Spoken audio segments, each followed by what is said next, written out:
ರಾಮ ಮಂದಿರದ ಉದ್ಘಾಟನೆ ಸಂದರ್ಭದಲ್ಲಿ ಈ ಕೇಸನ್ನು ರೀಓಪನ್ ಮಾಡ್ತಾ ಇರುವಂಥದ್ದು ನಿಮ್ಮ ದ್ವೇಷ ರಾಜಕಾರಣದ ಮತ್ತೊಂದು ಮುಖ ಅಲ್ವೇ? ಮತ್ತೆ ವೋಟ್ ಬ್ಯಾಂಕಿನ ನಡುಕ ಸುರಾದಾಗೆಲ್ಲ ನಾವು ರಾಮ ಭಕ್ತರು, ನಾವು ರಾಮ ಭಜನೆ ಮಾಡ್ತೇವೆ. ಸಿದ್ದರಾಮಯ್ಯನವರು ಸ್ವತಃ ರಾಮ, ಆದ್ರಿಂದ ಅವರಿಗೆ ಬೇರೆ ಅಯೋಧ್ಯೆಯ ರಾಮನ ಪೂಜಿಸುವ ಯಾವ ಅವಕಾಶವೂ ಇಲ್ಲ. ಚರಂಡಿಯಲ್ಲಿ ಬದುಕ್ತಾ ಇದ್ದಾರೆ, ಬೀದಿಯಲ್ಲಿ ಬದುಕ್ತಾ ಇದ್ದಾರೆ, ಮರದಡಿಯಲ್ಲಿ ಬದುಕ್ತಾ ಇದ್ದಾರೆ, ಅಸಹ್ಯವಾಗಿ ಬದುಕ್ತಾ ಇದ್ದಾರೆ ಅಂತ ಆದ್ರೆ ಈ ಅಸಹ್ಯ ಬದುಕಿನ ಕೊಡುಗೆಯನ್ನ ಕೊಟ್ಟಂತ ಪಕ್ಷ ಯಾವುದು? ನಿಮ್ಗೆ ಇದೇ ಮಾತನ್ನ ರಾಮನ ಬಗ್ಗೆ ಪಾಖಂಡಿ ತರ ಮಾತಾಡ್ತಿರಲ್ಲ, ನೀವು ಇದೇ ಮಾತನ್ನ ಆ ಧರ್ಮದ ಪ್ರವಾದಿಗಳ ಬಗ್ಗೆ ಮಾತಾಡಿ ನೋಡೋಣ.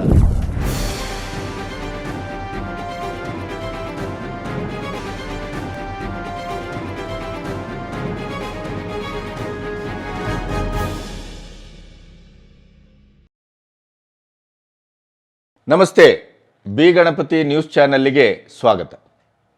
ಕೊನೆಗೂ ನನಗೆ ಅರ್ಥವಾಗದ ಪ್ರಶ್ನೆ ಏನು ಅಂತಂದರೆ, ಚುನಾವಣೆ ಹತ್ರ ಬರ್ತಾ ಇರುವಾಗ ಈ ಕಾಂಗ್ರೆಸ್ಸು ಯಾಕೆ ತನ್ನ ಮೇಲೆ ಈ ರೀತಿಯ ಒಂದು ಚಪ್ಪಡಿಯನ್ನು ಎಳ್ಕೊಳ್ಳುವ ಕೆಲಸವನ್ನು ಮಾಡ್ತಾ ಇದೆ? ನಾಲಿಗೆಗೆ ಒಂದು ಚಾರಿತ್ರ್ಯ ಇಲ್ಲದೆ ಇದ್ದರೆ, ನಾಲಿಗೆಗೆ ಒಂದು ಶುದ್ಧತೆ ಇಲ್ಲದೆ ಇದ್ದರೆ, ನಾಲಿಗೆಗೆ ಒಂದು ಮುಂದಾಲೋಚನೆ ಮತ್ತು ಸೂಕ್ಷ್ಮತೆ ಇಲ್ಲದೆ ಇದ್ದರೆ ಏನಾಗತ್ತೆ ಅನ್ನೋದಕ್ಕೆ ರಾಹುಲ್ ಗಾಂಧಿಯಿಂದ ಹಿಡಿದು ಕರ್ನಾಟಕದ ಮಹಾನ್ ಕಾಂಗ್ರೆಸ್ ನಾಯಕರವರೆಗೂ ಈ ಮಾತು ಅನ್ವಯ ಆಗುತ್ತೆ. ಚಿತ್ರದುರ್ಗದಲ್ಲಿ ಮಾಜಿ ಸಚಿವ ಆಂಜನೇಯ ಅವರು ಅಯೋಧ್ಯೆಯಲ್ಲಿ ಪ್ರತಿಷ್ಠಾಪನೆಗೊಳ್ತಾ ಇರುವಂಥ ರಾಮ ಬಿಜೆಪಿಯ ರಾಮ ಅನ್ನುವಂಥ ಮಾತನ್ನು ಆಡಿದ್ದಾರೆ. ಸ್ವತಃ ಸಿದ್ದರಾಮಯ್ಯನೇ ರಾಮ, ಆ ರಾಮಗೆ ಹೋಗಿ ಯಾಕೆ ಪೂಜೆ ಮಾಡಬೇಕು? ಅವ್ರ ಊರಿನಲ್ಲೇ ರಾಮ ಮಂದಿರ ಇದೆ, ಅಲ್ಲಿ ಹೋಗಿ ಪೂಜೆ ಮಾಡ್ತಾರೆ ಅಲ್ವಾ? ಅಲ್ಲಿ ಯಾಕೆ ಹೋಗ್ಬೇಕು? ಅವರು ಬಿಜೆಪಿ ರಾಮ, ಅದು ಬಿಜೆಪಿ ಅವ್ರನ್ನ ಇವ್ರನ್ನ ಕಲಿಸ್ಕೊಂಡು ಭಜನೆ ಮಾಡ್ತಾರೆ. ಮಾಡ್ಕೊಳ್ಳಿ, ನಮಗೇನಂತೆ? ನಮ್ಮ ರಾಮ ಎಲ್ಲ ಕಡೆಗಿದ್ದಾನೆ, ನಮ್ಮ ರಾಮ ಎದೆಯಲ್ಲೇ ಇದ್ದಾನೆ. ನಾನು ಆಂಜನೇಯ ಏನು ಮಾಡಿದ ಅನ್ನೋದು ಗೊತ್ತಲ್ಲ ಅಲ್ವಾ? ನಾವೆಲ್ಲ ಶ್ರೀರಾಮನ ಭಕ್ತರು. ಯಾವುದಾದ್ರೂ ಒಂದು ಧರ್ಮವನ್ನು ಉಗ್ರವಾಗಿ ಟೀಕೆ ಮಾಡಿಬಿಟ್ರೆ ಇತರ ಧರ್ಮೀಯರು ಓಟ್ ಹಾಕ್ತಾರೆ ಅನ್ನೋ ಒಂದು ಭ್ರಮೆಯಲ್ಲಿದ್ದಾರೆ. 14 ವರ್ಷ ನೋಡಿದ್ದಾರೆ. ಆಯಿತು, ಹಿಂದೂಗಳು ಯುವಕರಿಗಾರ ಮಾಡ್ಬೇಕಲ್ಲ ಅವರು. ಈಗ ಯಾರಿಗೆ ಅನುಕೂಲ ಆಗಿದೆ ಅನ್ನೋದು ಬೇಕಲ್ಲ. ನಾವೆಲ್ಲ ಹಿಂದೂಗಳೇ. ಏನು ಹಿಂದೂಗಳನ್ನೆಲ್ಲ ಅವರೇನು ಹಿಂದೂ ಧರ್ಮನ ಹಿಂದೂಗಳನ್ನೆಲ್ಲ ಅವರೇನು ಕೊಂಡ್ಕೊಂಡಿಲ್ಲ. ನಾನು ಮೊನ್ನೆ ಹೇಳಿದೆ, ಮಂದಿರ ಸಾಕು, ಇನ್ನೂ ಜನ ಮನನ ಕಟ್ಟ್ರಿ. ಇನ್ನೂ ಜನಗಳು, ಈ ದೇಶದ ಜನ ನಾಯಿ ನರಿಗಳು ಕೂಡ ವಾಸ ಮಾಡಲಿಕ್ಕೆ ಯೋಗ್ಯವಲ್ಲದಂಥ ಸ್ಥಳದಲ್ಲಿ ವಾಸ ಮಾಡ್ತಾ ಇದ್ದಾರೆ. ಈ ಊರಿನ ಎಲ್ಲ ಮಲಮೂತ್ರ ಮಾಡಿರ್ತಕ್ಕಂಥ ಕೊಚ್ಚೆ ನೀರು ಹೋಗುತ್ತಲ್ಲ, ಆ ಕೊನೆಯಲ್ಲಿ ಯಾರು ಕೇಳಲ್ಲ ಅಂಥ ಸ್ಥಳದಲ್ಲಿ ಹೋಗ್ಬಿಟ್ಟು ವಾಸ ಮಾಡ್ತಾ ಇದ್ದಾರೆ. ಅಂಥ ಜನರನ್ನ ಕೈ ಹಿಡಿದು ಅವ್ರ ಕಣ್ಣೀರು ಒರೆಸಿ ಬೀದಿಯಲ್ಲಿರ್ತಕ್ಕಂಥವ್ರನ್ನ ಕರ್ಕೊಂಬಂದು ಸೂರು ಕೊಟ್ಟು ಅವನ್ನ ರಕ್ಷಣೆ ಮಾಡಿ ಇಲ್ಲಿ ರಾಮ ಮಂದಿರ ಕಟ್ಟ್ರಿ. ರಾಮ ಮಂದಿರ ಅಂದ್ರೆ ಯಾವುದಂದ್ರೆ ಈ ಮನೆ ಇಲ್ಲದ, ಸೂರಿಲ್ಲದ, ಗುಡಿಸಲಿಲ್ಲದ, ಬಾತ್ರೂಮ್ನಲ್ಲಿ ವಾಸ ಮಾಡುವ, ಮರದಡೆಯಲ್ಲಿ ವಾಸ ಮಾಡುವ, ಚರಂಡಿಯಲ್ಲಿ ವಾಸ ಮಾಡುವ ಜನರನ್ನ ಮನೆ ಕಟ್ಟಿ ಅದಕ್ಕೆ ರಾಮ ಮಂದಿರ ಅಂತ ಇಡ್ರಿ. ಆಗ ರಾಮ, ನಿಜವಾದ ರಾಮ ಅಲ್ಲಿ ಬಂದು ನಿಮಗೆ ಆಶೀರ್ವಾದ ಮಾಡ್ತಾನೆ. ಅದರ ಬೆನ್ನಲ್ಲಿ ಅದನ್ನು ಚರ್ಚೆಗೆ ಒಡ್ಡುವ ಮೊದಲು ಇನ್ನೊಂದು ಘಟನೆ ನಡೆದಿದೆ ಹುಬ್ಬಳ್ಳಿಯಲ್ಲಿ. 1992 ಡಿಸೆಂಬರ್ 5ರಂದು ಬಾಬರಿ ಮಸೀದಿ ಏನು ಧ್ವಂಸ ಆಯಿತು, ರಾಮ ಮಂದಿರದ ಇಡೀ ವಿವಾದಕ್ಕೆ ಒಂದು ತಾರ್ಕಿಕವಾದಂಥ ಏನು ಘಟ್ಟ ಅಂದು ಪ್ರಾಪ್ತವಾಯಿತು. ಅಂಥ ಸಂದರ್ಭದಲ್ಲಿ ಹುಬ್ಬಳ್ಳಿಯಲ್ಲಿ ಒಂದು ಘಟನೆ ನಡೆದಿತ್ತು. ಆ ಘಟನೆಯಲ್ಲಿ ಗಲಭೆ ವೇಳೆ ಕಾರುಗಳನ್ನು ಸುಟ್ಟಿದ್ದು, ಅಂಗಡಿ ಮುಂಗಟ್ಟುಗಳನ್ನು ಸುಟ್ಟಿದ್ದು ಇತ್ಯಾದಿಗಳ ಕೇಸಿನಲ್ಲಿ 9 ಜನರ ವಿರುದ್ಧ FIR ಆಗಿತ್ತು. ಅಲ್ಲಿಂದ ಇಲ್ಲಿಯವರೆಗೂ ಕೋರ್ಟಲ್ಲಿ ಆ ಕೇಸು ನಡೀತಾ ಇದೆ. ಅದರ ಪಾಡಿಗೆ ಅದು ಅದರದೇ ಆದಂಥ ಒಂದು ಜಾಡಿನಲ್ಲಿ ಸಾಗ್ತಾ ಇದೆ. ಅವತ್ತು 92ರ ಸಂದರ್ಭದಲ್ಲಿ ಆ ಗಲಭೆಯಲ್ಲಿ ಭಾಗವಹಿಸಿದಂಥ ಈ 9 ಜನರಿಗೆ ಅವತ್ತು 30, 31, 35ರ ಹರೆಯ. ಇವತ್ತು ಅವರಿಗೆ 60, 65, 70ರವರೆಗಿನ ವಯಸ್ಸಿಗೆ ಮುಟ್ಟಿದಂಥ ಇಳಿಯ ಕಾಲ. ಈ ಕಾಲದಲ್ಲಿ ಯೋಚನೆ ಮಾಡಿ, 92 ಅಂದರೆ ಹೆಚ್ಚು ಕಮ್ಮಿ 30ರಿಂದ 31 ವರ್ಷ ಕಳೆದಿದೆ. 3 ದಶಕ ಕಳೆದಿದೆ. ಇಲ್ಲಿಯವರೆಗೆ ಕೆಲವು ಗೌರ್ಮೆಂಟ್ಗಳು ಬಂದು ಪಾಸಾಗಿವೆ. ಇದೇ ಸಿದ್ದರಾಮಯ್ಯನವರ 2ನೇ ಬಾರಿಯ ಮುಖ್ಯಮಂತ್ರಿತ್ವ ಈಗ ನಾವು ಕಾಣ್ತಾ ಇದ್ದೇವೆ. ಯಾವತ್ತೂ ಇಲ್ಲದೇ ಇದ್ದಂಥ, ಯಾವತ್ತೂ ಈ ಕೇಸನ್ನು ರೀಓಪನ್ ಮಾಡಬೇಕು ಅಂತ ಮನಸ್ಸು ಮಾಡದೇ ಇದ್ದಂಥ ಕಾಂಗ್ರೆಸ್ಸು ಇವತ್ತು ಜನವರಿ 22ಕ್ಕೆ ಅಯೋಧ್ಯೆಯಲ್ಲಿ ರಾಮ ಮಂದಿರ ಉದ್ಘಾಟನೆ ಆಗ್ತಾ ಇದೆ. ಸುಪ್ರೀಂ ಕೋರ್ಟು ಚಾರಿತ್ರಿಕವಾದಂಥ ಒಂದು ತೀರ್ಪನ್ನು ಕೊಟ್ಟಿತು. ಆ ತೀರ್ಪನ್ನು ಮುಸ್ಲಿಂ ಸಮುದಾಯ ಮತ್ತು ಹಿಂದೂ ಸಮುದಾಯ ಏಕಕಾಲದಲ್ಲಿ ಒಪ್ಪಿಕೊಳ್ಳುವ ಮೂಲಕ ಈ ಒಂದು 500 ವರ್ಷಗಳ ಹೋರಾಟದ ಈ ವಿವಾದಾತ್ಮಕ ಒಂದು ಸ್ಥಳಕ್ಕೆ, ರಾಮ ಜನ್ಮಭೂಮಿಗೆ ಕೊನೆಗೂ ಒಂದು ತಾರ್ಕಿಕ ಅಂತ್ಯ ಲಭ್ಯ ಆಯಿತು. ಈ ಹೊತ್ತಿನಲ್ಲಿ ಇಂಥ ಒಂದು ಸೌಹಾರ್ದಯುತವಾದಂಥ ಅಥವಾ ಆ ತೀರ್ಪನ್ನು ಸೌಹಾರ್ದಯುತವಾಗಿ ಒಪ್ಪಿಕೊಳ್ಳುವಂಥ ಒಂದು ಔದಾರ್ಯವನ್ನು ಪಾರಸ್ಪರಿಕವಾಗಿ ಹಿಂದೂ ಮುಸ್ಲಿಂ ಸಮುದಾಯ ಒಂದು ಪ್ರಜ್ಞಾವಂತಿಕೆಯಲ್ಲಿ ಆ ತೀರ್ಮಾನವನ್ನು ತಲೆಯಲ್ಲಿ ಹೊತ್ತು ಸರ್ವೋಚ್ಚ ನ್ಯಾಯಾಲಯ ನಮ್ಮ ಸರ್ವೋಚ್ಚ ಒಂದು ಪೀಠ, ಅದಕ್ಕೆ ಎದುರಾಡುವ ಪ್ರಶ್ನೆಯೇ ಇಲ್ಲ ಅನ್ನುವ ಹಾಗೆ ಈ ತೀರ್ಪನ್ನು ಒಪ್ಪಿಕೊಂಡು ಇವತ್ತು ಅದರ ಶೃಂಗ ಸಾರ್ಥಕ್ಯದ ಕ್ಷಣವನ್ನು ಎದುರು ನೋಡ್ತಾ ಇದೆ. ಇಡೀ ವಿಶ್ವ ಎದುರು ನೋಡ್ತಾ ಇದೆ. ಇಡೀ ಪ್ರಪಂಚ ರಾಮ ಮಂದಿರ ಉದ್ಘಾಟನೆಯ ಕ್ಷಣವನ್ನು ಎದುರು ನೋಡ್ತಾ ಇದೆ. ಭಾರತಕ್ಕೆ ಅದೊಂದು ಸಂಭ್ರಮದ ಕಾಲ, ಸಂಕ್ರಮಣ ಕಾಲ, ಇಡೀ ಸನಾತನ ಧರ್ಮಕ್ಕೆ ಪುನರುತ್ಥಾನದ ಒಂದು ಯೋಗ ಪ್ರಜ್ಞೆಯ ಪ್ರತಿಷ್ಠಾಪನೆಯ ಕಾಲ. ಇಂಥ ಸಂದರ್ಭದಲ್ಲಿ ಕಾಂಗ್ರೆಸ್ ಸರ್ಕಾರ ಮತ್ತೆ ರಾಮ ಮಂದಿರದ ಈ ಹಳೆಯ ವಿವಾದಕ್ಕೆ ಹೊಸ ಒಂದು ನೆಲೆಯನ್ನು ಕಲ್ಪಿಸುವ, ರಾಜ್ಯ ಸರ್ಕಾರ ಕೊನೆಗೂ ಹಿಂದೂ ವಿರೋಧಿ, ಧರ್ಮ ವಿರೋಧಿ, ರಾಮನ ವಿರೋಧಿ ಮತ್ತು BJPಯನ್ನು ಇನ್ನಿಲ್ಲದ ರೀತಿಯಲ್ಲಿ ವೋಟ್ ಬ್ಯಾಂಕ್ ರಾಜಕೀಯ ಮತ್ತು ತುಷ್ಟೀಕರಣದ ಒಂದು ಅಲ್ಪಸಂಖ್ಯಾತರ ತುಷ್ಟೀಕರಣದ ರಾಜಕಾರಣದ ಹಗ್ಗದಲ್ಲಿ ಕಟ್ಟಾಕುವಂಥ ವ್ಯರ್ಥ ಪ್ರಯತ್ನವನ್ನು ಮಾಡಿದೆ. ಹುಬ್ಬಳ್ಳಿಯ ಪೊಲೀಸರು 31 ವರ್ಷದ ಹಿಂದಿನ ಈ ಪ್ರಕರಣವನ್ನು ರೀಓಪನ್ ಮಾಡಿದ್ದಷ್ಟೇ ಅಲ್ಲ, ಅದರಲ್ಲಿನ ಒಬ್ಬ ಆರೋಪಿ ಶ್ರೀಕಾಂತ್ ಪೂಜಾರಿ ಅವರನ್ನು ಈಗಾಗಲೇ ಅರೆಸ್ಟ್ ಮಾಡಿದ್ದಾರೆ ಮತ್ತು ಉಳಿದ 8 ಜನರನ್ನು ತಲಾಶ್ ಮಾಡ್ತಾ ಇದ್ದಾರೆ.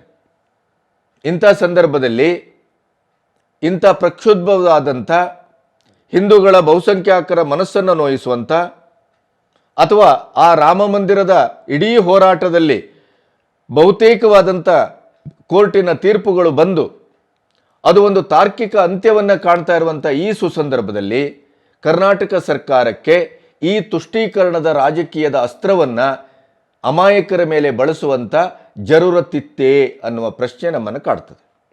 ಈ 3 ದಶಕಗಳಲ್ಲಿ ಎಷ್ಟು ಕೋಮುಗಲಭೆ ನಡೆದಿಲ್ಲ? ಮೊನ್ನೆ ರಾಗಿ ಗುಡ್ಡದ ಗಲಭೆ ನಮ್ಮ ಕಣ್ಣೆದುರು ಜೀವಂತವಾಗಿ ಸಾಕ್ಷಿ ಇದೆ. ಇವರು ಶಾಸಕನ ಮನೆಗೆ ಬೆಂಕಿ ಹಾಕದಂಥ ಘಟನೆ ಸಾಕ್ಷಿ ಇದೆ. ಬೆಂಗಳೂರು ಮತ್ತು ಇಡೀ ರಾಜ್ಯಾದ್ಯಂತ ಎಷ್ಟು ಈ ರೀತಿಯ ಧರ್ಮಗಲಭೆಗಳು ಮತ್ತು ಆಸ್ಫೋಟಕವಾದಂಥ ಧರ್ಮದ್ರೋಹಿ, ದೇಶದ್ರೋಹಿ, ರಾಜದ್ರೋಹಿ, ರಾಜ್ಯದ್ರೋಹಿ ಘಟನೆಗಳಲ್ಲಿ ಭಾಗವಹಿಸಿದಂಥವ್ರು ಎಷ್ಟು ಜನ ಇಲ್ಲ? ಅಂಥವ್ರನ್ನೆಲ್ಲ ಅಲ್ಪಸಂಖ್ಯಾತರು ಅನ್ನುವ ಕಾರಣಕ್ಕಾಗಿ ಸರ್ಕಾರ ಬಂದ 2 ತಿಂಗಳಲ್ಲೇ ಅವರನ್ನೆಲ್ಲ ಅಮಾಯಕರು ಅಂತ ಮುಖ್ಯಮಂತ್ರಿಗಳು ಮತ್ತು ಉಪಮುಖ್ಯಮಂತ್ರಿಗಳು, ಪ್ರಿಯಾಂಕ ಖರ್ಗೆ, ಗುಂಡೂರಾವ್ ಆದಿಯಾಗಿ ಎಲ್ಲರೂ ಏಕಮಟ್ಟದಲ್ಲೇ ಘೋಷಿಸಿದರು. ಅವರನ್ನು ಬಿಡುಗಡೆ ಮಾಡಬೇಕು ಅನ್ನುವಂಥ ಒಂದು ಅಹವಾಲನ್ನು ಸ್ವೀಕರಿಸಿದರು. ಪ್ರಾಯಶಃ ನನಗನ್ನಿಸ್ತದೆ ಚುನಾವಣೆಯ ಪೂರ್ವದಲ್ಲಿ ಈ ರೀತಿಯ ಘಟನೆಗಳಲ್ಲಿ ಭಾಗಿಯಾದಂಥ ಸಮಾಜದ್ರೋಹಿಗಳನ್ನು ನಾವು ಮುಕ್ತಗೊಳಿಸ್ತೇವೆ, ಬಿಡುಗಡೆಗೊಳಿಸ್ತೇವೆ ಅನ್ನುವಂಥ ಒಂದು ವಾಗ್ದಾನವನ್ನು ಮಾಡಿದ ಹಾಗೆ ಕಾಣುತ್ತೆ. ಅಂಥವರ ಬಗ್ಗೆ ಸಾಫ್ಟ್ ಕಾರ್ನರನ್ನು ತೋರ್ತೀರಿ, ಅವ್ರಿಗೂ ಸಾಕ್ಷ್ಯಗಳಿವೆ ಅಥವಾ CCTV ಫುಟೇಜ್ಗಳಿದೆ, ಅವ್ರ ಮೇಲೆ FIR ಆಗಿದೆ, ತನಿಖೆ ನಡೆದಿದೆ, ತನಿಖೆಯಲ್ಲಿ ಬಹುತೇಕ ಸಾಬೀತಾಗಿದೆ. ಇಷ್ಟಿದ್ದೂ ಕೂಡ ನೀವು ಅವರನ್ನು ಅಮಾಯಕರು ಅಂತ ಕರಿತೀರಿ, ಮುಗ್ಧರು ಅಂತ ಕರಿತೀರಿ. ಆದರೆ 31 ವರ್ಷದ ಹಿಂದೆ ನಡೆದಂಥ ಬಾಬ್ರಿ ಮಸೀದಿಯ ಗಲಾಟೆಯ ಸಂದರ್ಭದಲ್ಲಿ ನಡೆದಂಥ ಗಲಭೆಯಲ್ಲಿ ಅರೆಸ್ಟ್ ಆದಂಥ 9 ಜನರು ಈಗಾಗಲೇ ಕೋರ್ಟ್ ಕೇಸನ್ನು 30 ವರ್ಷಗಳ ಕಾಲ ಎದುರಿಸಿದ್ದಾರೆ. ಈ ರೀಓಪನ್ ಮಾಡಿ ಪೂಜಾರಿ ಅವರನ್ನು ಬಂಧಿಸಿದಂಥ ಘಟನೆಯ ಸಂದರ್ಭದಲ್ಲಿ ಅದರಲ್ಲಿ ಪಾಲ್ಗೊಂಡಂಥ ಒಬ್ಬರು ಮಾತಾಡ್ತಾ ಕಣ್ಣೀರು ಹಾಕ್ತಾ ಇದ್ರು. ಮನೆ, ಮಠ, ಬದುಕು ಎಲ್ಲವನ್ನ ಬದಿಗಿಟ್ಟು 31 ವರ್ಷ ಹೋರಾಟ ಮಾಡಿದ್ದೇವೆ, ಕೋರ್ಟ್ಗೆ ಅಲ್ದಿದ್ದೇವೆ, ಅದರ ಪ್ರತಿಫಲವು ಅನ್ನುವಂತೆ ರಾಮ ಮಂದಿರದ ಉದ್ಘಾಟನೆ ಆಗ್ತಾ ಇದೆ. ನಾವೊಂದು ಸಮಾಧಾನ, ಸಾರ್ಥಕ್ಯ, ನಾವು ಅವತ್ತು ಹೋರಾಟಕ್ಕೆ ಇಳಿದಂಥ ಒಂದು ಕ್ಷಣಗಳಿಗೆ ಕೊನೆಗೂ ಒಂದು ನಿರ್ಣಾಯಕವಾದಂಥ ಘಟ್ಟವನ್ನು ತಲುಪುವಂಥ ಒಂದು ಚಾರಿತ್ರಿಕ ಸಂದರ್ಭವನ್ನು ಎದುರು ನೋಡ್ತಾ ಇದ್ದೇವೆ. ಆ ಸಂಭ್ರಮದಲ್ಲಿದ್ದೆವು, ನೋವನ್ನೆಲ್ಲ ನಾವು ಕಳೀತಾ ಇದ್ದೆವು. ಆದರೆ ಇವತ್ತು ಮತ್ತೆ ಈ ಕೇಸಿಗೆ ಮರುಜೀವವನ್ನು ತರುವ ಮೂಲಕ ನಮ್ಮನ್ನು ಸಂಕಷ್ಟಕ್ಕೆ ಒಡ್ಡಲಾಗ್ತಾ ಇದೆ ಅನ್ನುವಂಥ ಮಾತನ್ನು ಹೇಳಿದರು. ಹಾಗಾದರೆ ಇದನ್ನು ಮತ್ತೆ ಮರುಜೀವ ಕೊಟ್ಟಂಥ ಕಾರಣಗಳೇನು? ಕಾನೂನಾತ್ಮಕವಾಗಿ ಅದನ್ನು ರೀಓಪನ್ ಮಾಡಿದಂಥ ಸಂದರ್ಭ ಏನು?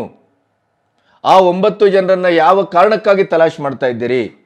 ಒಬ್ಬರನ್ನು ಈಗಾಗಲೇ ಬಂಧಿಸಿದ್ದೀರಿ. ಅದನ್ನು ಈಗ 22ರ ಈ ಒಂದು ಕ್ಷಣಗಣನೆ ರಾಮ ಮಂದಿರದ ಉದ್ಘಾಟನೆ ಸಂದರ್ಭದಲ್ಲಿ ಈ ಕೇಸನ್ನು ರೀಓಪನ್ ಮಾಡ್ತಾ ಇರುವಂಥದ್ದು ನಿಮ್ಮ ದ್ವೇಷ ರಾಜಕಾರಣದ ಮತ್ತೊಂದು ಮುಖ ಅಲ್ಲವೇ?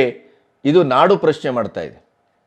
ಪ್ರತಾಪ್ ಸಿಂಹ ಅವರನ್ನು, ಅವರ ತಮ್ಮನನ್ನು ಎದುರಾಳಿಯಾಗಿಟ್ಟು ಟಾರ್ಗೆಟ್ ಮಾಡಿ ಅವರ ಒಂದು ರಾಜಕಾರಣವನ್ನು ಮುಗಿಸ್ಲಿಕ್ಕೆ ಹೊರಟದ್ದು ಕೂಡ ಅದು ದ್ವೇಷ ರಾಜಕಾರಣದ ಒಂದು ಪ್ರತೀಕ ಅಂತ ಈಗಾಗಲೇ ಅದರ ಬಗ್ಗೆ ಬಹಳಷ್ಟು ಗಂಭೀರವಾದ ಚರ್ಚೆ ಆಗ್ತಾ ಇದೆ. ಅದರ ಜೊತೆಗೆ ಮಾತಿಗೆ ಅಲ್ಪಸಂಖ್ಯಾತರಿಗೆ ವಿಶೇಷ ಪ್ಯಾಕೇಜ್ಗಳನ್ನು ಘೋಷಿಸುವ, ಅವರ ಬಗ್ಗೆ ಇನ್ನಿಲ್ಲದ ಒಂದು ಸಾಫ್ಟ್ ಕಾರ್ನರನ್ನು ತಾಳುವ, ಆ ಮೂಲಕ ಅಲ್ಲಿದ್ದಂಥ ಎಲ್ಲ ಗಲಭೆಕೋರರನ್ನು, ಸಮಾಜದ್ರೋಹಿಗಳನ್ನು, ಪರಪ್ಪನ ಅಗ್ರಹಾರದಲ್ಲಿ ಮುದ್ದೆ ಮುರಿಬೇಕಾದವರನ್ನು ಅಮಾಯಕರು ಅಂತ ಘೋಷಿಸುವ ಈ ಎಲ್ಲ ಪ್ರವೃತ್ತಿಗಳನ್ನು ನೋಡ್ತಾ ಹೋದರೆ ಈ ರಾಜ್ಯ ಸರ್ಕಾರ ಕೊನೆಗೂ ಬಹುಸಂಖ್ಯಾತರ ಒಂದು ಧಾರ್ಮಿಕ ಪ್ರಜ್ಞೆಯ ಮೇಲೆ ನಿರಂತರವಾದ ದಾಳಿಯನ್ನು ಮಾಡ್ತಾ ಇದೆ, ಮಾಡಲಿಕ್ಕೆ ಹೊರಟಿದೆ. ಮತ್ತು ಇದು ಏಕಪಕ್ಷೀಯವಾದಂಥ ರಾಜಕೀಯದ ಒಂದು ಆವುಟವನ್ನೇ ತನ್ನ ಆಡಳಿತದ ಸೂತ್ರ ಅಂತ ಭಾವಿಸಿದ, ತುಷ್ಟೀಕರಣ ರಾಜಕೀಯವೇ ನನ್ನ ರಾಜಕೀಯದ ನೆಲೆ ಮತ್ತು ಅದರ ಇಡೀಯದಾದಂಥ ದಾರಿ ಅಂತ ಘೋಷಿಸಿದ ಸರ್ಕಾರ ಅಂತ ಒಂದು ತೀರ್ಮಾನಕ್ಕೆ ಬರಬೇಕಾಗತ್ತೆ. ಅದರ ಮಧ್ಯೆ ರಾಮನ ಬಗ್ಗೆ ಇಲ್ಲ ಸಲ್ಲದ ಮಾತುಗಳನ್ನಾಡುವ, ಮತ್ತೆ ವೋಟ್ ಬ್ಯಾಂಕಿನ ನಡುಕ ಸುರಾದಾಗೆಲ್ಲ ನಾವು ರಾಮ ಭಕ್ತರು, ನಾವು ರಾಮ ಭಜನೆ ಮಾಡ್ತೇವೆ, ನಾವು ರಾಮ ಮಂದಿರಕ್ಕೆ ಹೋಗ್ತೇವೆ, ನಾನು ಬಾಲ್ಯದಲ್ಲಿ ರಾಮನ ಜಪ ಮಾಡ್ತಾ ಇದ್ದೆ, ರಾಮನ ಭಜನೆ ಮಾಡಲಿಕ್ಕೆ ಆ ತಂಡದೊಟ್ಟಿಗೆ ಹೋಗ್ತಾ ಇದ್ದೆ ಅಂತ ಸ್ವತಃ ಸಿದ್ದರಾಮಯ್ಯನವರಿಂದ ಹಿಡಿದು ಎಲ್ಲರೂ ಮಾತಾಡ್ತಾರೆ. ಆದರೆ ಇಡೀ ದೇಶದ ಒಂದು ಸಿನಾರಿಯೋ ಬದಲಾಗಿದೆ, ಇಡೀ ದೇಶದ ಒಂದು ಇಡೀಯದಾದಂಥ ಒಂದು ವಾತಾವರಣ ಬದಲಾಗಿದೆ. ಸ್ವತಃ ನೀವು ಮಾಧ್ಯಮಗಳಲ್ಲಿ ನೋಡಿದರೆ ಮುಸ್ಲಿಂ ಸಮುದಾಯ ಏಕಕಂಠದಿಂದ ರಾಮನ ಇಡೀಯದಾದಂಥ ಒಂದು ಮಂದಿರದ ಉದ್ಘಾಟನೆಗೆ ಪೂರಕವಾಗಿ ನಿಂತಿದೆ.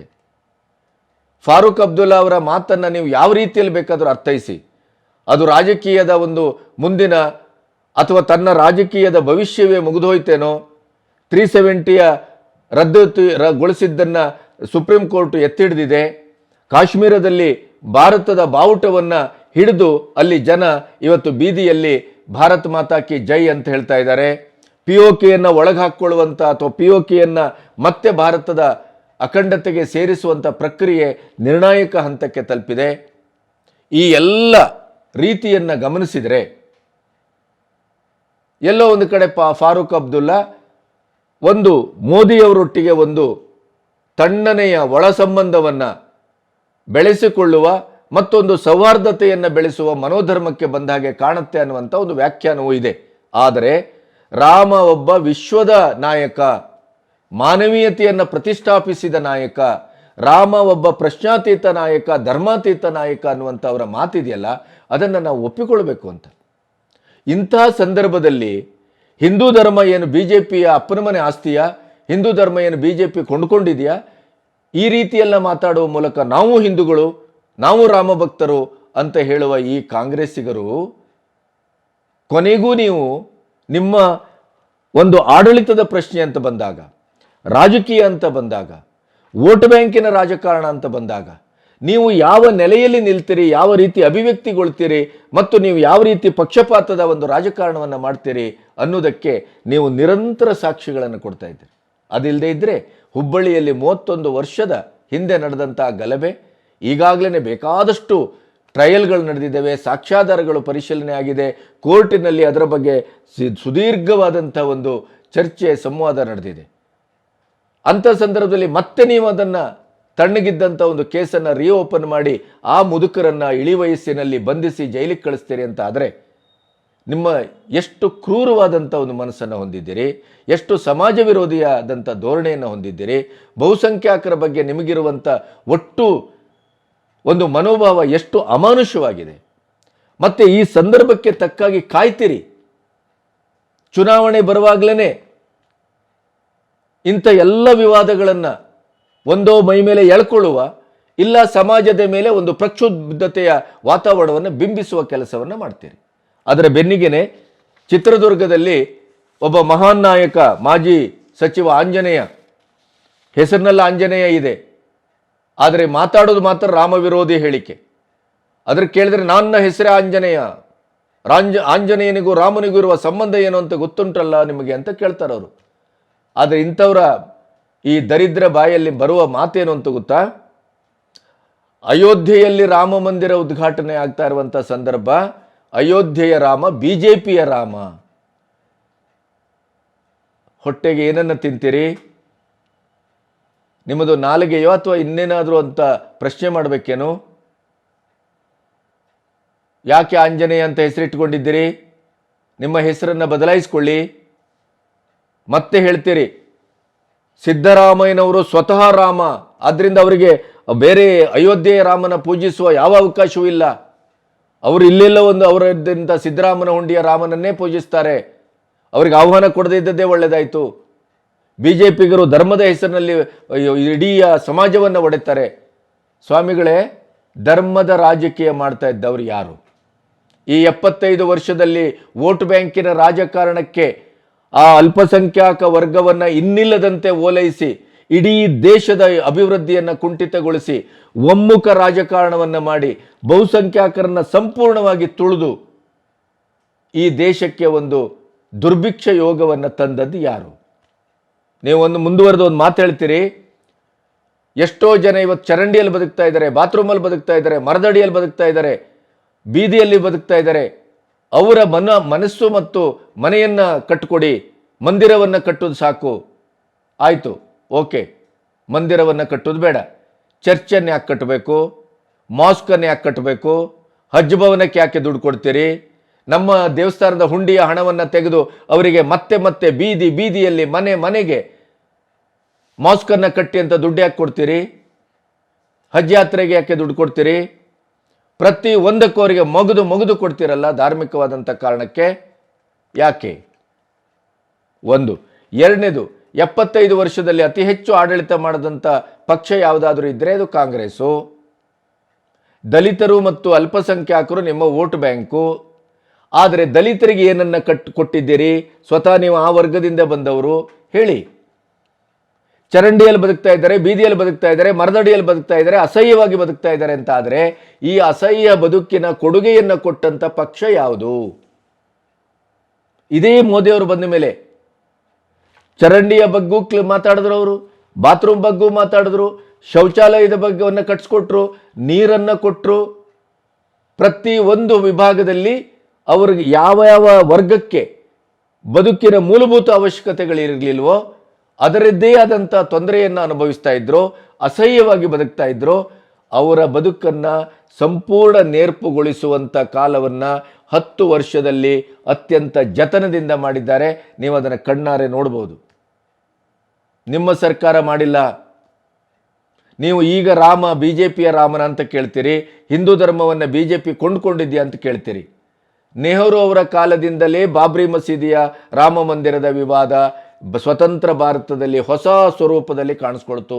ಅದಕ್ಕೂ ಹಿಂದೆ ಒಂದು 100-500 ವರ್ಷಗಳ ಹೋರಾಟವನ್ನು ಕಂಡಿದೆ. ನೀವೇ ರಾಮ ಮಂದಿರಕ್ಕೆ ಅಡಿಗಾಲಾಗಿ ಅಡ್ಡವಾಗಿ ನಿಂತದ್ದು. ರಾಮ ಮಂದಿರದ ಕೀ ಓಪನ್ ಮಾಡಿದ್ದು, ತಾಲಾಕೋಲು ಚಳವಳಿಗೆ ಸ್ಪಂದಿಸಿದ್ದು ರಾಜೀವ್ ಗಾಂಧಿಯವರೇ ರಾಮ ಮಂದಿರದ ಇವತ್ತಿನ ಉದ್ಘಾಟನೆಗೆ ಅಸ್ಥಿವಾರ ಹಾಕಿದವರು ಅಂತ ಪ್ರತಿಪಾದನೆ ಮಾಡ್ತಿರಲ್ಲ. ರಾಜೀವ್ ಗಾಂಧಿ ತಾಲಾಕೋಲದ್ದು ಚಳವಳಿಗೆ ಪೂರಕವಾಗಿ ಬೀಗ ತೆಗೆದದ್ದಕ್ಕೂ ರಾಜಕೀಯ ಕಾರಣ ಇದೆ. ನೆಹರು ಅವರು ಅದನ್ನ ಮಸೀದಿಯಿಂದ ರಾಮನ ಆ ವಿಗ್ರಹವನ್ನು ಹೊರಗೆ ಎಸೆಯಿರಿ ಅಂತ ಹೇಳಿದ್ದಕ್ಕೂ ಚರಿತ್ರೆ ಇದೆ. ಆಮೇಲೆ ಉದ್ದಕ್ಕೂ ನೀವು ಅಡ್ವಾಣಿಯವರ ರಥಯಾತ್ರೆ ಇತ್ಯಾದಿ ಎಲ್ಲ ಸಂದರ್ಭಗಳಲ್ಲಿ ಕಾಂಗ್ರೆಸ್ ಸರ್ಕಾರವೇ ಕೋರ್ಟಿನ ಎದುರು ವಾದಿಸಿದ್ದು, ಕೇಸನ್ನು ಹಾಕಿದ್ದು. ಪಿ ವಿ ನರಸಿಂಹರಾವ್ ಕಾಲದಲ್ಲಿ ಬಾಬ್ರಿ ಮಸೀದಿ ಒಡೆದು ಹೋದಾಗ, ಅದರ ಧ್ವಂಸ ಆದಾಗ 4 ಕಡೆ ಬಿಜೆಪಿ ಸರ್ಕಾರ ಇದ್ದದ್ದನ್ನು ಬರ್ಖಾಸ್ತುಗೊಳಿಸಿ ರಾಷ್ಟ್ರಪತಿ ಆಳ್ವಿಕೆಯನ್ನು ಹೇರಿದ್ದಿದ್ರೆ ಅದು ಕಾಂಗ್ರೆಸ್ಸು ರಾಮ ವಿರೋಧಿ ನೀತಿಯನ್ನ, ರಾಮ ಮಂದಿರ ವಿರೋಧಿ ನೀತಿಯನ್ನ, ಬಾಬ್ರಿ ಮಸೀದಿ ಪರವಾದಂಥ ನಿಲುವನ್ನ ನಿರಂತರವಾಗಿ ಹೊಂದಿದ್ದಂಥ ಒಂದು ಪಕ್ಷ. ಅದು ಹಾಡಿ ಹಗಲ ಸತ್ಯ. ನೀವು ದಲಿತರಿಗೆ ಉದ್ಧಾರದ ಯೋಗವನ್ನು ತೋರಿಸ್ತೇನೆ ಮಾಡ್ತೇನೆ ಅಂತ ಅಂಬೇಡ್ಕರ್ರ ಸಂವಿಧಾನವನ್ನು ಎದುರಿಟ್ಟು ಅವರನ್ನು ಮರಳು ಮಾಡಿ ಅವರನ್ನು ಇನ್ನೂ ಅಧೋಗತಿಗೆ ತಂದು ನಿಲ್ಲಿಸಿದ್ದಿದ್ರೆ ಅದು ಕಾಂಗ್ರೆಸ್ಸಿನ ಇಡೀ ಚಾರಿತ್ರಿಕವಾದಂಥ ಒಂದು ಹೆಗ್ಗಳಿಕೆ. ಅಂಥ ಪಕ್ಷದ ಭಾಗವಾಗಿ ಇವತ್ತು ಮಂದಿರ ಕಟ್ಟೋದು ಬೇಡ, ಮನಸ್ಸು ಕಟ್ಟಿ ಮತ್ತು ಮನೆಯನ್ನು ಕಟ್ಟಿಕೊಡಿ ಅಂತಿರಲ್ಲ. ನೀವೇನು ಗುದ್ದು ಹಾಕಿದ್ದೀರಿ, ಕಡ್ದು ಹಾಕಿದ್ದೀರಿ ಇಷ್ಟು ವರ್ಷ? ರಾಮನ ಬಗ್ಗೆ ಇಂಥ ತುಚ್ಛೀಕರಣದ ಮಾತನಾಡಲಿಕ್ಕೆ ನಿಮಗೆ ಅಧಿಕಾರ ಕೊಟ್ಟವ್ರು ಯಾರು? ಹೆಸರಲ್ಲಿ ಆಂಜನೇಯ ಇದ್ದ ತಕ್ಷಣ ನೀವು ರಾಮನ ಭಕ್ತರು ಅಂತ ಭಾವಿಸ್ಬೇಕನ್ನು ನಾವು. ಸಿದ್ದರಾಮಯ್ಯನವರೇ ಸ್ವತಃ ರಾಮ ಅನ್ನುವಂಥ ಅಪ್ರಬುದ್ಧ ಮತ್ತು ಅಸಹ್ಯವಾದಂಥ ಹೇಳಿಕೆ ಕೊಡ್ತಿರಲ್ಲ, ನಿಮಗೇನು ಸಮಾಜ ನಿಮ್ಮನ್ನು ಪುರಸ್ಕರಿಸ್ತದೆ ಅಂತ ಭಾವಿಸಿದ್ರ? ಉಗಿತಾರೆ, ಚಪ್ಪಲಿ ಎಸೆತಾರೆ ಅಷ್ಟೇ. ಯಾಕೆಂದ್ರೆ ರಾಮ ಅನ್ನೋದು ನಮ್ಮ ಇಡೀದಾದಂಥ ಅಸ್ತಿತ್ವದ ಒಂದು ಸಂಕೇತ. ರಾಮ ಅನ್ನೋದು ಕೇವಲ ಒಂದು ವ್ಯಕ್ತಿತ್ವ ಅಲ್ಲ, ಅದು ನಮ್ಮ ಇಡೀದಾದಂಥ ಭಾವದೇಗುಲದ ಒಂದು ಪ್ರತೀಕ, ನಮ್ಮ ಭಾವನೆಯ ಪ್ರಶ್ನೆ, ನಮ್ಮ ಭಾವನಾತ್ಮಕವಾದಂಥ ಪ್ರಶ್ನೆ. ನೀವು ಹೇಳ್ತೀರಿ ಅದೇ ಒಂದು ಅಲ್ಪಸಂಖ್ಯಾತ ಸಮುದಾಯದ ಒಂದು ಮತ ಪ್ರತೀಕವಾಗಿ ಅವರ ಇಡೀದಾದಂಥ ಅವರು ನಂಬುವಂಥ ಗ್ರಂಥ ಇರ್ಬೋದು, ವ್ಯಕ್ತಿಗಳನ್ನಿರ್ಬೋದು, ಪ್ರವಾದಿಗಳನ್ನಿರ್ಬೋದು ನಾವೆಲ್ಲಾದರೂ ಬಳಸಲಿಕ್ಕೆ ಬಂದರೆ ಬೆಂಕಿ ಹಾಕಿಸ್ತೀರಿ, ಬೆಂಕಿ ಹಾಕುತ್ತಾರೆ. ನಿಮಗಿದೇ ಮಾತನ್ನು ರಾಮನ ಬಗ್ಗೆ ಪಾಖಂಡಿ ಥರ ಮಾತಾಡ್ತಿರಲ್ಲ, ನೀವು ಇದೇ ಮಾತನ್ನು ಆ ಧರ್ಮದ ಪ್ರವಾದಿಗಳ ಬಗ್ಗೆ ಮಾತಾಡಿ ನೋಡೋಣ. ಒಂದು ಕ್ಷಣ ನಿಮಗೆ ದಕ್ಕಿಸ್ಕೊಳ್ಳುವ ತಾಕತ್ತಿದೆಯಾ?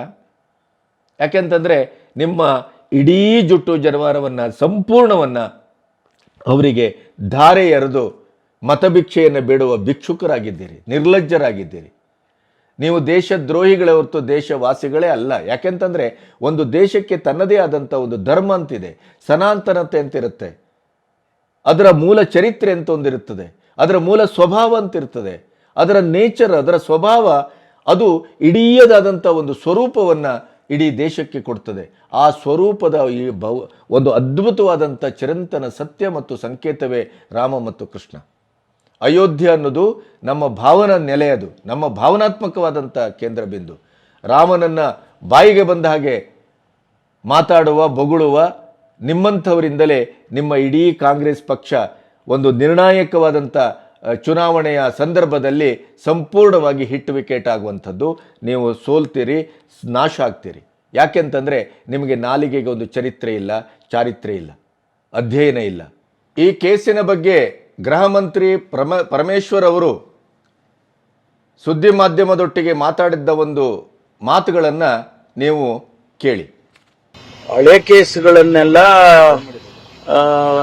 ಕ್ಲಿಯರ್ ಮಾಡಬೇಕು ಅಂತೇಳಿ ಒಂದು ಸಂದೇಶ ಕೊಟ್ಟಿದ್ದೇವೆ. ಒಂದು ಇಡೀ ರಾಜ್ಯದಲ್ಲಿ ಇರ್ತಕ್ಕಂಥ ಯಾವ ಹಳೆ ಕೇಸುಗಳೆಲ್ಲ ಇವರೆಲ್ಲ ವರ್ಷಾನುಗಟ್ಲೆ ಇಟ್ಕೊಂಡು ಅದನ್ನ ಏನು ಮಾಡದೆ ಇಟ್ಕೊಂಡಿದ್ದಾರೆ ಅಂತೇಳಿ ಅದನ್ನ ಸ್ಟ್ಯಾಂಡಿಂಗ್ ಇನ್ಸ್ಟ್ರಕ್ಷನ್ ಕೊಟ್ಟಿದ್ದೇವೆ.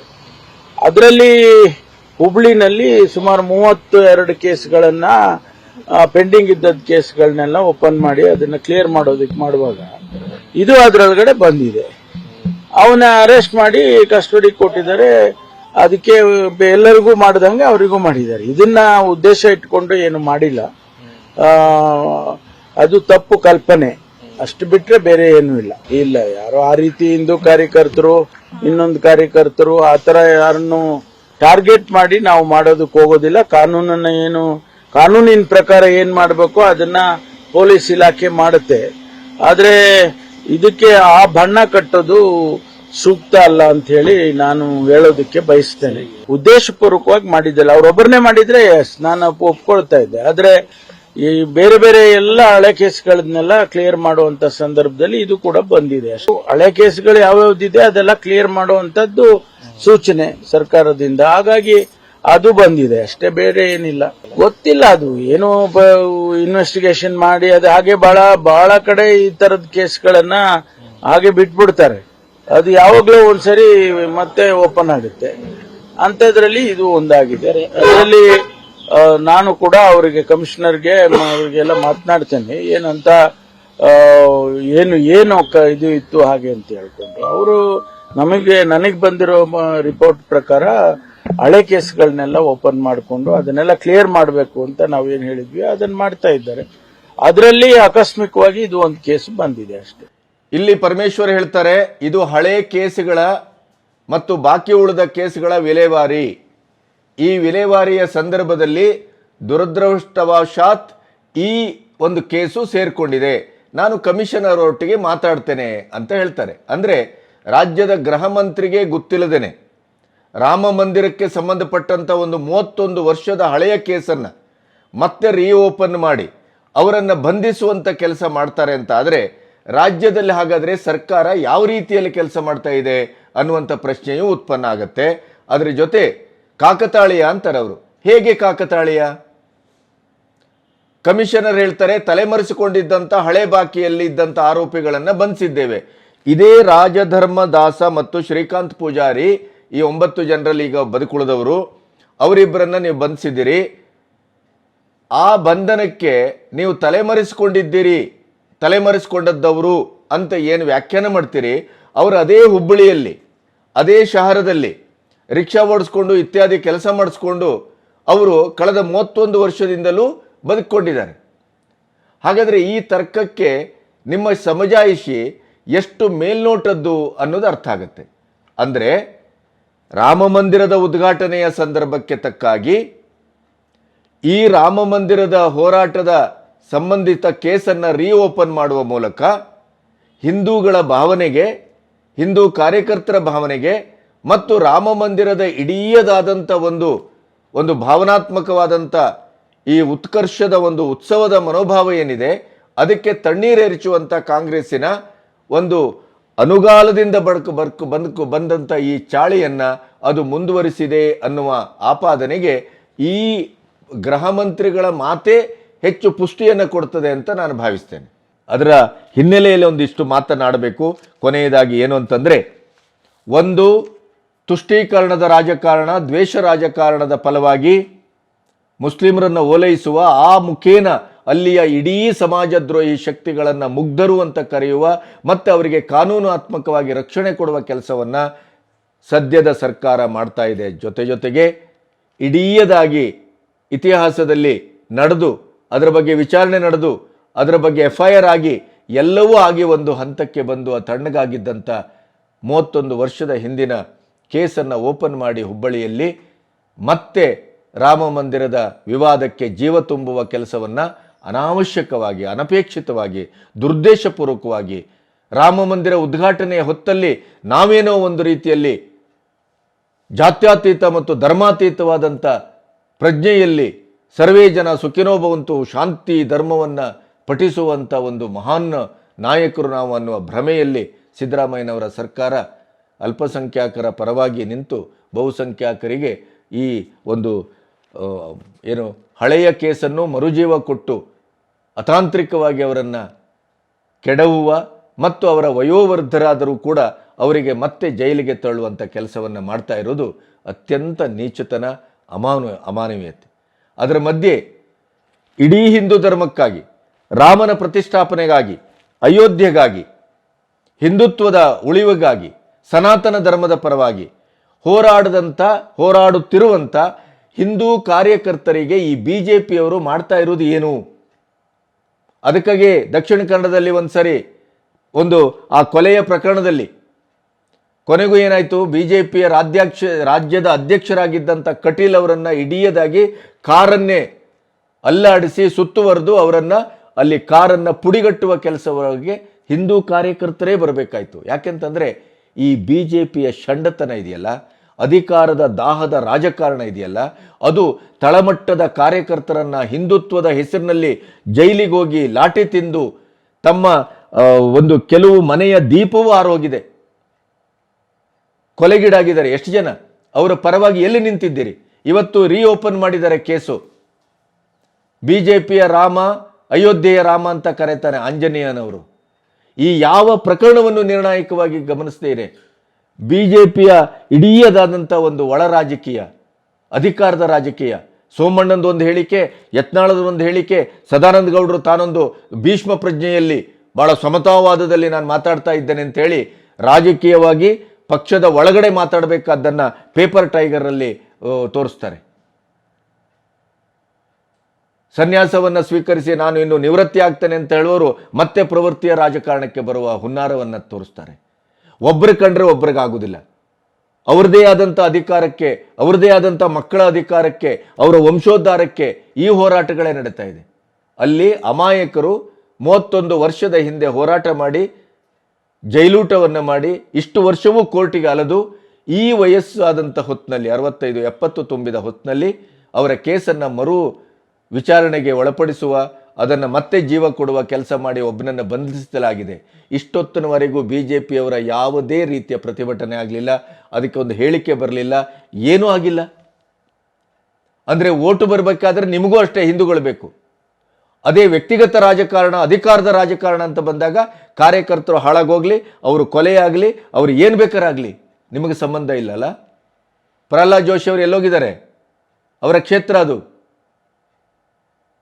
ಈಗ ಅಲ್ಲಿ ಕಾಂಗ್ರೆಸ್ಸಿಗೆ ಸೇರಿದಂಥ ಶೆಟ್ಟರು ಇದರ ಹಿಂದೆ ಇದ್ದಾರೆ ಅನ್ನುವಂಥ ಮಾತು ಕೇಳಿ ಬರ್ತಾ ಇದೆ. ತನ್ನದೇ ಆದಂಥ ಮುಂದಿನ MP ಎಲೆಕ್ಷನ್ಗೆ ನಿಂತಾಗ ದಾರಿಯನ್ನು ಸುಗಮಗೊಳಿಸ್ಕೊಳ್ಬೇಕು ಅನ್ನುವ ಕಾರಣಕ್ಕಾಗಿಯೂ ಕೇಳಿ ಬರ್ತಾ ಇದೆ. ಧರ್ಮವನ್ನು ಒಡೆದು, ಧರ್ಮದ ಹೆಸರಿನಲ್ಲಿ ಜನಾಂಗವನ್ನು ಒಡೆದು, ಸಮಾಜವನ್ನು ಒಡೆದು ರಾಜಕೀಯ ಮಾಡ್ತೀರಿ ಅಂತ ಆಂಜನೇಯವರು ಹೇಳ್ತಾರೆ. ಈ ರೀತಿಯ ಕೆಲಸಗಳನ್ನು ಕಾಂಗ್ರೆಸ್ಸೇ ಮಾಡಿದ್ದು ಅನ್ನೋದಕ್ಕೆ ಸಿದ್ದರಾಮಯ್ಯನವರ ಸರ್ಕಾರದಲ್ಲೇ ಲಿಂಗಾಯತ ಧರ್ಮವನ್ನು ಒಡೆದದ್ದು ಸಾಕ್ಷಿ ಇದೆ. ಹೀಗಾಗಿ ಇಂಥದ್ದೆಲ್ಲವೂ ಇದೆ. ಆದರೆ ರಾಮ ಮಂದಿರದ ಉದ್ಘಾಟನೆ ಸಂದರ್ಭದಲ್ಲಿ ಹಿಂದೂಗಳ ಮೇಲೆ ಇಂಥ ಒಂದು ಅತ್ಯಾಚಾರ ನಡೀತಾ ಇದೆ, ಅನಾಚಾರ ನಡೀತಾ ಇದೆ. ಸ್ವಜನ ಪಕ್ಷಪಾತದ ಓಲೈಕೆಯ ರಾಜಕಾರಣದ ಫಲವಾಗಿ ಹಳೆಯ ಕೇಸನ್ನು ರೀಓಪನ್ ಮಾಡಿ ಅವರನ್ನು ಮತ್ತೆ ಜೈಲಿಗೆ ತಳ್ಳುವಂಥ ಕೆಲಸ ನಡೀತಾ ಇದ್ರು. ಇಲ್ಲಿವರೆಗೆ BJPಯ ಯಾವುದೇ ರಾಜಕಾರಣಿಗಳು ಅಥವಾ ಸ್ಥಳೀಯ ರಾಜಕಾರಣಿಗಳು, ಉತ್ತರ ಕರ್ನಾಟಕದ ರಾಜಕಾರಣಿಗಳು, ಸ್ವತಃ ಹಿಂದೂ ಹುಲಿ ಅಂತ ಕರೆಸ್ಕೊಳ್ಳುವಂಥ ಯತ್ನಾಳ್ ಅವರು ಯಾರೂ ಮಾತಾಡಿಲ್ಲ. ಇದು ಅಕ್ಷಮ್ಯ. ಇದು ಕಾಂಗ್ರೆಸ್ಸು ಮಾಡುವ ವೋಟ್ ಬ್ಯಾಂಕಿನ ರಾಜಕಾರಣಕ್ಕಿಂತ, ತುಷ್ಟೀಕರಣದ ರಾಜಕಾರಣಕ್ಕಿಂತ ತಮ್ಮ ಕಾರ್ಯಕರ್ತರನ್ನ, ತಮ್ಮ ಹಿಂದೂ ಹೋರಾಟಗಾರರನ್ನ ರಕ್ಷಿಸದೇ ಇರುವಂಥ, ತಮ್ಮದೇ ಆದಂಥ ಅಧಿಕಾರದ ರಾಜಕಾರಣದಲ್ಲಿ ಮುಳುಗಿ ಹೇಳ್ತಾ ಇರುವಂಥ ಈ ದುಷ್ಟತನ ಇದೆಯಲ್ಲ BJPಯವ್ರದ್ದು, ಅದು ಇನ್ನೂ ಅಕ್ಷಮ್ಯ ಅಂತ ನಾನು ಭಾವಿಸ್ತೇನೆ, ಇನ್ನೂ ಕ್ರೂರ ಅಂತ ಭಾವಿಸ್ತೇನೆ. ಅದನ್ನೇ ಆ ಕಾರ್ಯಕರ್ತರು ಹೇಳಿದ್ದು. ಅಲ್ಲಿ ಆ 92ರ ಘಟನೆಯಲ್ಲಿ ಭಾಗವಹಿಸಿದಂಥವರು ಟಿವಿಯಲ್ಲಿ ಮಾತಾಡ್ತಾ ಅದನ್ನೇ ಹೇಳಿದರು. ನಮಗೆ ಮೋದಿಯವರು ಒಂದು ಆದರ್ಶವಾಗಿ ಕಾಣೋದು ಬಿಟ್ಟರೆ ನಾವು ಮೋದಿಯವರಿಗಾಗಿ ಹೋರಾಟ ಮಾಡ್ತೇವೆ, ಮೋದಿಯವರಿಗಾಗಿ ಓಟ್ ಹಾಕ್ತೇವೆ. ಸ್ಥಳೀಯ ಯಾವ ರಾಜಕಾರಣಿಗಳು ನಮ್ಮ ಬೆಂಗಾವಲಿಗೆ ನಿಂತಿಲ್ಲ. ಇವತ್ತು ಈ ಘಟನೆ ನಡೆದರೂ ಕೂಡ ಯಾರೂ ನಮಗೆ ಒಂದು ಸಂಪರ್ಕಿಸುವ ಕೆಲಸವನ್ನು ಮಾಡಿಲ್ಲ, ನಮ್ಮ ಪರವಾಗಿ ಮಾತಾಡಿಲ್ಲ. ನಮ್ಮ ಲೀಡರ್ಗೂ ತಿಳಿಬೇಕಲ್ಲ ಸರ್. ನಾವು ಒಂದು ಪಾರ್ಟಿ ಅಂತೇಳಿ ಒಂದು ಕಾರ್ಯಕರ್ತ ಅಂತ ಒಂದು ಮಾಡಿರ್ತೀವಲ್ಲ, ಅವರು ನಮ್ಮ ಮೇಲೆ ಸ್ವಲ್ಪ ಇದಿಡವೆ ಅಂತ ಕಡೆ ಏನಪ್ಪ ಏನಾಗ್ತಾ ಇದೆ ಅಂತ. ಏನೂ ಇಲ್ಲರಿ ಇಲ್ಲೇನು ರೀ, ಮೋದಿಜಿ ಹೆಸರು BJP ಹೆಸರಿಂದ ಹಂಗೆ ಬರ್ತಾ ಇದೆ. ಅವ್ರವ್ರ ರಾಜಕೀಯ ಅವರು ಮಾಡ್ಕೊತಿದ್ದಾರೆ. ಜನಸೇವಾ ಇಲ್ಲ, ಏನೇ ಇಲ್ಲ ಅವ್ರಿಗೆ. ಏನು ರೀ, ಎಲ್ಲರೂ ನೋಡೋದು ಮೋದಿಯವ್ರು ನೋಡಿ ನಮ್ಮ ಮತ ಹಾಕಾಗಿಲ್ಲ, ಯಾರಿಗೂ ನೋಡಿ ಇಲ್ಲರಿ. ಅದು ಹಿಂದೂ ಮುಸ್ಲಿಂ ಗಲಾಟೆ, ಅದು ಬಾಬ್ರಿ ಮಸೀದ್ ರಾಮ ಮಂದಿರ ಇದತ್ತಲ್ಲ, ಆ ಬಾಬ್ರಿ ಬೆಳೆಸಿದ್ರಲ್ಲ, ಅದು ಗಲಾಟೆ ಆಯ್ತು ನೋಡ್ರಿ. ಅವಾಗ ರಾಮನ ಜಾಗ ಏನು ಧರ್ಮ ಈಗ ಸಿಕ್ಕಿಬಿಟ್ಟಿದ್ದಾರೆ. ಈಗ ಏನೈತಿ, ಈಗ ಉದ್ಘಾಟನೆ ಆಗ್ತಾ ಇದೆ. ನಾವು 2 ವರ್ಷ ನಮ್ಮ 30 ವರ್ಷ ಈ ಕೋರ್ಟ್ನಲ್ಲಿ ಹೋಗೈತೆ ನೋಡ್ರಿ ಆ ಕೇಸ್. ಒಂದು 10-12 ಏನಾಗಿದೆ ರೀ ನಿಮಗೆ? ಒಂದು ಕಡೆ ಕಾಂಗ್ರೆಸ್ನವರು ಈ ಥರ ರಕ್ತ ಬೀಜಾಸುರನಂತೆ ಎಲ್ಲೆಲ್ಲಿ ಕೇಸ್ಗಳಿದೆ, ಎಲ್ಲೆಲ್ಲಿ ಯಾರ್ಯಾರನ್ನ ತಗಲಾಕ್ಬೋದು ಅಂತ ನಿಮ್ಮನ್ನು ಸೇರಿ ಅಮಾಯಕ ಕಾರ್ಯಕರ್ತರ ಮೇಲೆ ಇವತ್ತು ಕಾನೂನಿನ ದಂಡವನ್ನು ಬಳಸ್ತಾರೆ. ಅದೇ ರೀತಿಯಲ್ಲಿ ನೀವು ಪ್ರತಿಪಕ್ಷದಲ್ಲಿ ಕೂತವರು, ನೀವು ಅದಕ್ಕೆ ಸರಿಯಾದಂಥ ಒಂದು ಪ್ರತಿಭಟನೆಯನ್ನು ಮಾಡೋದಿಲ್ಲ, ದನಿ ಎತ್ತುವುದಿಲ್ಲ, ಕಾರ್ಯಕರ್ತರ ಪರವಾಗಿ ನಿಲ್ಲುವುದಿಲ್ಲ. ಇನ್ನು ಏನು ನೀವು ರಾಮ ಭಕ್ತರು? ನೀವು ಇನ್ನೇನು ರಾಮನಿಗೆ ಕೊಡದ ಒಂದು ಭಯಭಕ್ತಿಯನ್ನು ತೋರಿಸ್ತೀರಿ? ನಿಮ್ಮದು ಯಾವ ಜಾತಿಯ ಹಿಂದುತ್ವ ಅನ್ನೋದು ನಿಮ್ಮದು ಕೂಡ ಮತ ರಾಜಕಾರಣದ ಒಂದು ಅಸ್ತ್ರವೇನು? ಕಾಂಗ್ರೆಸ್ನವ್ರು ಮಾಡ್ತಾ ಇರುವಂಥದ್ದೇ ನೀವು ಮಾಡ್ತಾ ಇದ್ದೀರಾ. ಹಾಗಾದರೆ ಅವರು ಮಾಡೋದಕ್ಕಿಂತ ಹೆಚ್ಚಿನ ಮೋಸ ವಂಚನೆ ನಿಮ್ಮಿಂದ ನಡೀತಾ ಇದೆ ಅಂತ ಜನ ಭಾವಿಸಬೇಕಾಗತ್ತೆ. ನೀವು ಮಾಡುವಂಥ ಇಂಥ ಒಂದು ಕೆಲಸ ಇದೆಯಲ್ಲ, ಇದು ತೀರಾ ಅಸಹ್ಯವಾದಂಥದ್ದು. ಯಾಕಂದರೆ ನಿಮ್ಮನ್ನೇ ನಂಬಿಕೊಂಡ್ರಿ ಅವ್ರು ಮಾಡ್ತಾ ಇರೋದು. ಅವರೇನು ಸಚಿವ ಪದಕ್ಕಾಗಿ ಹೋರಾಡಿಲ್ಲ, ಅಥವಾ ರಾಜಕಾರಣದಲ್ಲಿ ಏನೋ ಭಯಂಕರ ಉನ್ನತ ದರ್ಜೆಗೆ ಏರಬೇಕು ಅಂತ ಅಲ್ಲಿ ಹೋರಾಟ ಮಾಡಿಲ್ಲ. ಅವರು ರಾಮ ಮಂದಿರಕ್ಕಾಗಿ ಹೋರಾಟ ಮಾಡಿದ್ದಾರೆ, ಸನಾತನ ಧರ್ಮದ ಉಳಿವಿಗಾಗಿ ಹೋರಾಟ ಮಾಡಿದ್ದಾರೆ, ರಾಮನ ಪ್ರತಿಷ್ಠಾಪನೆ ಆಗಬೇಕು ಅಂತ ಹೋರಾಟವನ್ನು ಮಾಡಿದ್ದಾರೆ, ಜೀವನವನ್ನು ಮುಡಿಪಾಗಿಟ್ಟಿದ್ದಾರೆ. ಈ ವಯಸ್ಸಿನಲ್ಲಿ, ಈ ಇಳಿಗಾಲದಲ್ಲಿ ಅವರಿಗೆ ಮತ್ತೆ ಜೈಲೂಟಕ್ಕೆ ಕಳಿಸುವಂಥ ಕೆಲಸವನ್ನು ಕಾಂಗ್ರೆಸ್ಸು ಇಷ್ಟು ಕ್ರೂರವಾಗಿ ಮಾಡ್ತಾ ಇದ್ರು ಕೂಡ ಅದಕ್ಕೆ ಒಂದು ಪ್ರತಿಕ್ರಿಯಿಸುವ, ಪ್ರತಿಭಟಿಸುವ, ಪ್ರಶ್ನಿಸುವ ನೈತಿಕತೆಯನ್ನು BJP ಮಾಡ್ತಾ ಇಲ್ಲ ಅಂತಂದರೆ, ಈ ರಾಜ್ಯ BJPಯ ಇಂಥ ಒಂದು ಕುತ್ಸಿತ ಮನೋಭಾವ, ಇಂಥ ಒಂದು ನಿರ್ಲಜ್ಜ ರಾಜಕಾರಣ, ಇದು ಸಮಾಜ ವಿರೋಧಿ ಅಷ್ಟೇ ಅಲ್ಲ, ಇದು ಧರ್ಮ ವಿರೋಧಿ ಕೂಡ, ಜನ ವಿರೋಧಿ ಕೂಡ, ಮಾನವೀಯತೆ ಇಲ್ಲದಿದ್ದಂಥ ಗುಣ ಅಂತ ಭಾವಿಸಬೇಕಾಗತ್ತೆ. ಏನು ಹೇಳೋಣ ಇವರಿಗೆ, BJP ಅವರಿಗೆ? ಇಂಥ ಒಂದು ಸಂದರ್ಭದಲ್ಲಿ ತಾವು ಏನು ಅನ್ನೋದನ್ನು, ತಮ್ಮ ಪ್ರತಿಪಕ್ಷದ ಅಥವಾ ತಮ್ಮ ಧಾರ್ಮಿಕ ಪ್ರಜ್ಞೆ ಏನು, ತಮ್ಮ ಸನಾತನ ಪ್ರಜ್ಞೆ ಏನು, ನಮ್ಮ ರಾಮಭಕ್ತಿ ಏನು ಅನ್ನೋದನ್ನು ತೋರಿಸಬೇಕಾದಂಥ ನಿರ್ಣಾಯಕ ಒಂದು ಸಂದರ್ಭದಲ್ಲಿ ಒಳ್ಳೆ ಬಿಲದಲ್ಲಿ ಕೂತ್ಕೊಂಡು ಅಲ್ಲಿ ಕೇಂದ್ರದವರೊಟ್ಟಿಗೆ, ಅವರೊಟ್ಟಿಗೆ, ಇವರೊಟ್ಟಿಗೆ ರಾಜಕಾರಣ ಮಾಡಿಕೊಂಡು ತಮ್ಮ ತಮ್ಮ ಸ್ಥಾನಭದ್ರತೆ, ತಮ್ಮ ತಮ್ಮ ಅಧಿಕಾರದ ರಾಜಕಾರಣದ ಅಮಲಿನಲ್ಲಿ ತಿರುಗಾಡ್ತಾ ಇದ್ದಾರಲ್ಲ, ಇವರಿಗೆ ಇಡೀ ಜನಾಂಗ, ಇಡೀ ಬಹುಸಂಖ್ಯಾತ ಹಿಂದೂ ವರ್ಗ ಕ್ಯಾಕರಿಸಿ ಉಗಿತದೆ ಒಂದು ಕಾಲದಲ್ಲಿ, ನೆನಪಿಡಿ. ಮೋದಿಯವರಿಗಾಗಿ ಮಾತ್ರ ಇಡೀ ಜನ ಸಮುದಾಯ ಸುಮ್ಮನೆ ಕೂತಿದೆ. ಇಲ್ಲದೇ ಇದ್ದರೆ ಕರ್ನಾಟಕದ BJPಯ ಎಲ್ಲ ನಾಯಕರನ್ನು ಸಾಮಾಜಿಕವಾಗಿ ಮತ್ತು ಧಾರ್ಮಿಕವಾಗಿ ಬಹಿಷ್ಕಾರ ಹಾಕುವ ದಿನಗಳೇ ಹತ್ತಿರದಲ್ಲಿದೆಯೇನೋ ಅಂತ ಅನಿಸ್ತಾ ಇದೆ ನನಗೆ. ಆದರೆ ಅದಕ್ಕೆ ಕಾರಣ ಏನು ಗೊತ್ತಾ? ರಾಮ ಮತ್ತು ಮೋದಿಯವರ ಕಾರಣಕ್ಕಾಗಿ ಜನ ಸಂಯಮದಿಂದ ಕೂತಿದ್ದಾರೆ. ನಿಮ್ಮ ಯಾವ ನಂಬಿಕೆಗಳು ಜನ ಸಮುದಾಯದಲ್ಲಿ ಇಲ್ಲ, ಮತ್ತು ನೀವು ನಂಬಿಕೆಗೆ ಅರ್ಹರೂ ಅಲ್ಲ. ಯಾಕಂತಂದರೆ ನೀವು ಆ ನಿರ್ಣಾಯಕವಾದಂಥ ಘಟ್ಟದಲ್ಲಿ ಅವರನ್ನು ರಕ್ಷಣೆಗೆ ನೀವು ಯಾವತ್ತೂ ನಿಂತಿಲ್ಲ. ನಿಮ್ಮ ರಕ್ಷಣೆಗೆ, ನಿಮ್ಮ ಬೆಂಬಲಕ್ಕೆ, ನಿಮ್ಮ ಅಧಿಕಾರ ರಾಜಕಾರಣಕ್ಕೆ ಅವರನ್ನು ಮೆಟ್ಟಿಲಾಗಿ, ಏಣಿಯಾಗಿ ಬಳಸಿದ್ದೀರಿ. ಕೊನೆಗೆ ಅವರನ್ನು ತುಳಿದು ನಾಶ ಮಾಡಿದ್ದೀರಿ. ಕಾಂಗ್ರೆಸ್ನಕ್ಕಿಂತ ಕೆಟ್ಟ ಕೆಲಸವನ್ನು ನೀವೇ ಹೆಚ್ಚು ಮಾಡಿದ್ದು ಅಂತಲೂ ಕೆಲವು ಸಾರಿ ಅನಿಸ್ತದೆ. ಯಾಕೆಂದರೆ ನೀವು ಆಯಕಟ್ಟಿನ ಜಾಗದಲ್ಲಿ ಕೈ ಕೊಟ್ಟವರು. ಈಗಲಾದರೂ ಆ ಅಮಾಯಕ 9 ಜನರ ಮೇಲೆ ಮತ್ತೆ ರೀಓಪನ್ ಮಾಡಿದ್ದ ಕೇಸನ್ನು ವಿರೋಧಿಸಿ ಅವರಿಗೆ ರಕ್ಷಣೆಗೆ ನಿಲ್ಲಬೇಕು, ಅವರಿಗೆ ನಿಲ್ತೀರಿ. ಆ ಮೂಲಕ ನೀವು ರಾಮಭಕ್ತಿಯನ್ನು ತೋರಿಸ್ತೀರಿ ಅಂತ ಭಾವಿಸ್ತೇನೆ. ನಮಸ್ತೆ.